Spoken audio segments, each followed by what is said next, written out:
Assalamualaikum. Here is the first part of the video, that is projectile motion, and in this video we will discuss few short tricks and the theoretical part related to ECAT and MCAT. So what is projectile motion? You have to give your answer in the comment box. क्योंकि आप लोग ये projectile motion first year FSC में आप पढ़ चुके हैं, so obviously आपको इसकी डेफिनेशन और इसके कुछ मीनिंगफुल इन्फॉर्मेशन आपके पास होनी चाहिए. अच्छा, ये एक 2 डायमेंशनल प्रोफाइल होती है, एक 2 डायमेंशनल मोशन है under constant acceleration. Okay, now we will discuss about the vertical and the horizontal forces and velocities, जो कि बहुत ज़रूरी हैं MCAT के लिए और ECAT के लिए, क्योंकि ECAT में और MCAT में ये दोनों आपसे पूछा जाता है कि वर्टिकल में कौन कौन सी चीज़ें ज़ीरो हैं, नॉन ज़ीरो हैं. तो हॉरिजॉन्टल कंपोनेंट में अगर मैं फोर्सेस की बात करूं तो आपकी फोर्स ज़ीरो है. इसका क्या रीज़न है, I will explain in a few minutes. देखें, according to Newton second law of motion F=ma, acceleration zero है तो force is zero. Okay, now acceleration zero क्यों है? इफ़ यू गाइज रिमेंबर कि हम लोगों ने फर्स्ट ईयर में एक एजम्पशन थी, air friction will be neglected. Air friction को हमने एज्यूम किया था, नेग्लेक्ट कर दिया था, यानी ज़ीरो एज्यूम किया था. तो एयर फ्रिक्शन की वजह से हमारा जो मोशन में ड्रैग क्रिएट होगा एक्स एक्सिस में वो ज़ीरो हो जाएगा, क्योंकि हम एयर फ्रिक्शन को नेग्लेक्ट कर रहे हैं. तो एयर फ्रिक्शन नेग्लेक्ट हो गई है, इसी वजह से हमारा एक्सेलरेशन ज़ीरो हो गया. एयर फ्रिक्शन नेग्लेक्ट होने की वजह से ड्रैग ज़ीरो हुआ, ड्रैग की वजह से no acceleration in the X direction, जिसकी वजह से एक्सेलरेशन ज़ीरो हो गया. और जब भी एक्सेलरेशन ज़ीरो होता है तो इसका क्या इंडिकेशन है कि आपकी वेलोसिटी यूनिफॉर्म है, यानी यूनिफॉर्म वेलोसिटी है, यूनिफॉर्म फ्लो है. और उस यूनिफॉर्म वेलोसिटी का क्या मतलब है कि आपकी वेलोसिटी कांस्टेंट है, उसका जो मैग्नीट्यूड है वो फिक्स्ड है. आपके पास वर्टिकल में आपके पास फोर्स जो है वो नॉन ज़ीरो होगी. क्यों? क्योंकि आपके पास जो एक्सेलरेशन है वो ग्रेविटी जी के इक्वल होगा, क्योंकि डाउनवर्ड में आपके पास ग्रेविटी लग रही है और अपवर्ड में आपके पास एक्सेलरेशन होगा, जिसकी वजह से फोर्स नॉन ज़ीरो होगी. कुछ पॉइंट्स हैं जिनको आपको ग्रिप होनी चाहिए. उन पॉइंट्स से रिलेटेड MCQs आते हैं. लाइक लिखा हुआ है कि eight highest point velocity and acceleration, यानी एक्सेलरेशन से मुराद एक्सेलरेशन किसके इक्वल है? ग्रेविटी के ना. तो यहाँ पर ग्रेविटी हो या एक्सेलरेशन हो, बात एक ही है. Velocity and gravity / acceleration are at an angle of, किस एंगल पर होते हैं ये? तो ये समझने के लिए आपको एक छोटा सा क्लिप देखना पड़ेगा, वो देख लें, देन इंशाल्लाह ताला we will discuss. Here is the graph of projectile motion and you can see the velocity profile of the projectile, and this graph show you the parabolic path, and you can see how the angle between the velocity, tangential velocity and gravity decreases with respect to time period. At highest point the angle between velocity and gravity is 90 degree. First of all, the tangential velocity have 2 components. One is the x direction and one is the y direction. As already discussed, the x component will be constant due to acceleration. Okay, but the y component continuously changes. So इस graph में मैंने आपको सिर्फ एक net component show किया velocity का v, इसका x component और इसका y कंपोनेंट आपको शो नहीं किया. अगर आप चाह रहे हैं शो करना तो आप इस तरीके से शो कर सकते हैं. सही. अच्छा, देखना ये है कि देखें ग्रेविटी डाउनवर्ड लग रही है आपकी. वेलोसिटी ये, टेंजेंशियल वेलोसिटी ये है, ग्रेविटी ये. अच्छा, अगर आप यहाँ देखें कि वेलोसिटी और ग्रेविटी के दरमियान जो एंगल है काफ़ी ज़्यादा है with respect to time period. जैसे जैसे हम ऊपर की तरफ जा रहे हैं ये एंगल जो है कम होता जा रहा है. और एक पॉइंट आया जहाँ पर वेलोसिटी सिर्फ हमें एक्स डायरेक्शन में मिल रही है. देखें ना, एक्स डायरेक्शन में मिल रही है, इसीलिए वाई डायरेक्शन की वेलोसिटी ज़ीरो हो गई. सिर्फ एक्स डायरेक्शन में मिल रही है और ये वी नेट कंपोनेंट के वी के कहलाएगी, नेट वी के कहलाएगी. इसीलिए मैंने यहाँ लिखा है net velocity equals to X component की वेलोसिटी। सही है। यहाँ पर वाई कॉम्पोनेंट की वेलोसिटी इसी वजह से ज़ीरो हो गई क्योंकि आपको यहाँ पर वाई कॉम्पोनेंट की वेलोसिटी मिलेगी नहीं। आप बिल्कुल टेंजेंशियल वेलोसिटी है ना ये, और टेंजेंशियल वेलोसिटी बिल्कुल पैरेलल हो गई एक्स एक्सिस के, और वहाँ पर ग्रेविटी जो है वो डाउनवर्ड है हर जगह, तो ये एंगल डिक्रीज़ होता जा रहा था। हाईएस्ट पॉइंट पे हमें क्या हुआ कि ये एंगल 90 डिग्री मिल गया, यानी हमें पता ये चला कि टेंजेंशियल वेलोसिटी और ग्रेविटी आप इसमें परपेंडिकुलर हैं। ये देखिए हम बात ये कर रहे थे एक्स एक्सिस की जो वेलोसिटी है वो पैरेलल हो चुकी है एक्स एक्सिस के, जिसकी वजह से वाई कॉम्पोनेंट आपका ज़ीरो हो गया, यानी वी वाई हो गया आपका इस पॉइंट पर, हाईएस्ट पॉइंट पर वी वाई हो गया ज़ीरो।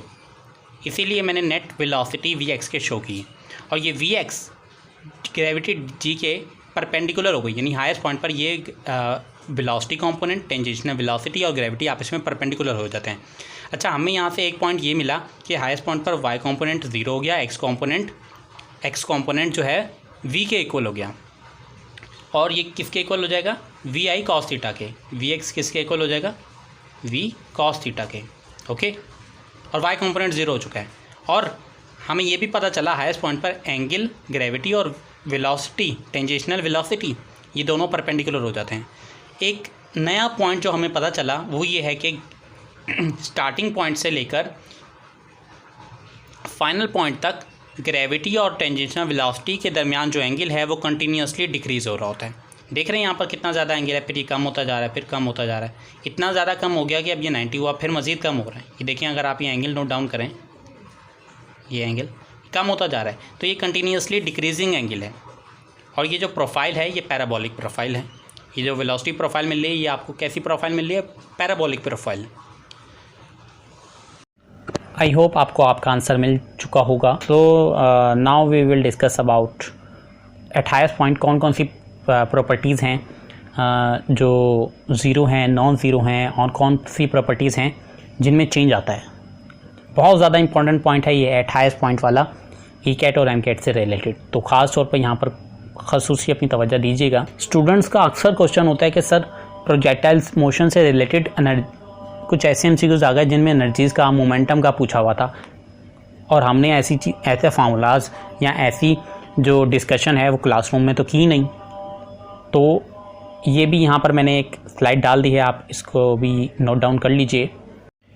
देखिए अब हमारा थ्योरेटिकल पार्ट कवर हो चुका है, now we will move to the MCQs, और इन एमसीक्यूज़ को बहुत ही कंसंट्रेशन के साथ सुनिएगा, देखिएगा, क्योंकि इसमें कुछ शॉर्ट ट्रिक्स हैं वो आपको नोट डाउन करनी है।